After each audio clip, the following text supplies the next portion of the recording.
आज मिति 2082 साल 6 महिना 28 गते मङ्गलबारको दिन समसामयिक घटना क्रममा रहेर एउटा कविता लेखेको छु। अब भन्न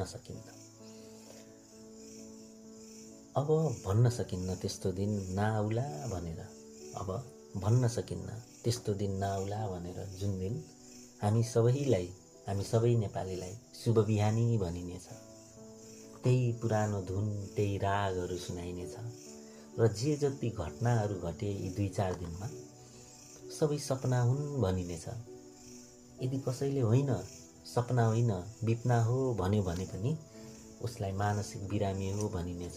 उही चलचित्रमा जस्तै हामी रणभुल्लमा पर्नेछौँ, असमञ्जसमा पर्नेछौँ, टाउको कनाउनेछौँ र सोच्न बाध्य हुनेछौँ, के साँच्चै हो त?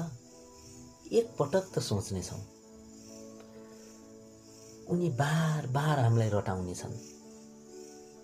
उनीहरू बार बार हामीलाई रटाउनेछन्। के भएको छ र? केही त भएको छैन। उनी बार बार हामीलाई रटाउनेछन्। के भएको छ र? केही त भएको छैन। युवा सडकमा ढलेकै छैनन्, घरमा पैसा जलेकै छैनन्, हामी डराएर भागेकै छैनौँ, घर भवन जलेकै छैनन्।